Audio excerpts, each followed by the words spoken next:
Сәлем достар, сіздермен бірге салтанат. Сіздерді өз каналымда көргеніме қуаныштымын. Бүгінгі видеода біз ілмекпен қалай тоқу керек екенін үйренеміз. Мен шамалы қалыңдау жіп алдым. Бұл дива жібі 30% шерсть, яғни жүн, ал 70% акрил. 100 грамда 270 метр. Бұл балаларға арналған жилетканы тоқуда өте күшті сәйкес келеді. Қалыңдығы да, құрамы да өте әдемі. Сонымен бастаймыз. Ең алдымен біз жіптің ұшын былай шығарып аламыз. Сосын мінекей ілмекті жіпке осылай іліп аламыз. Мінекей ұшы мына жағында тұрады. Осылай іліп аламыз. Және крючокты былай айналдырамыз. Мінекей мынандай орам пайда болады. Сосын мына жіпті іліп былай шығарамыз и жібереміз. Мінекей осылай бастаймыз. Міне келесі бұл воздушный петля деп айтылады. Мінекей іліп жіпті осылай шығарып отырамыз. Мінекей бізде мынандай өрімдер пайда болады. Міне былай іліп аламыз, жіпті шығарамыз. Тағы да іліп аламыз, жіпті шығарамыз. Мінекей.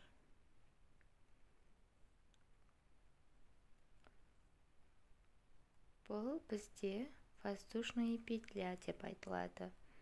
Мінекей.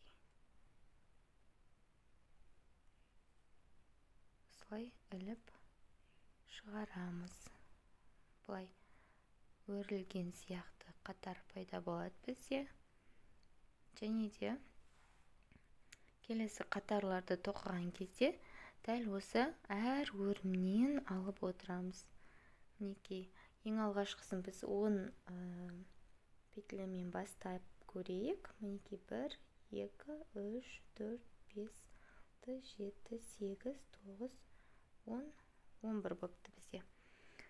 Мінекей, енді ары қарай көрсетейін. Бұл воздушный петля болды. Енді келесі қатарға өту үшін бір воздушный петля аламыз. Мінекей, бұл бір воздушный үстіне тоқылған столбик болып саналады. Келесі екінші столбиктен бастап, екінші воздушный петлядан бастап біз столбик без накида тоқимыз. Яғни өрімнің ішіне кіргіземіз. Мінекей іліп осылай шығарамыз. Міне жіпті ілеміз и былай тоқимыз. Тағы да көрсетейін.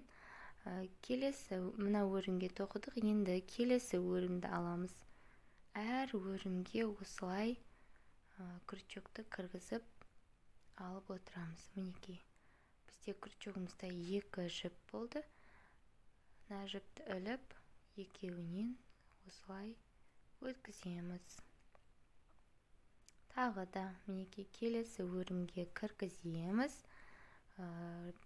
Жіпті іліп шығарамыз.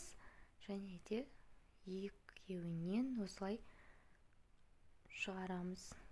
Бұл бізде столбик без накида деп айтылады. Мінекей өрімге кіргізіп шығарып аламыз жіпімізді. Осылай екеуінен де өткізіп тоқимыз. Мінекей дәл осылай столбик без накида тоқылады.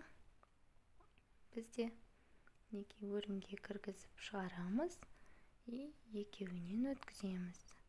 Өрімнің ішінен жіпті іліп шығарамыз. Екеуінен осылай өткіземіз.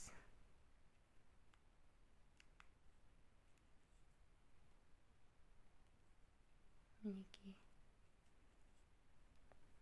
Міне бізде бұл қатар осылай көрінеді. Ең алғашқы техникасы осы, және де қалған сабақтарды келесі видеолардан көре аласыздар. Егер сіздерге менің видеом ұнаса, лайк басып, пікір жазып кетіңіздер.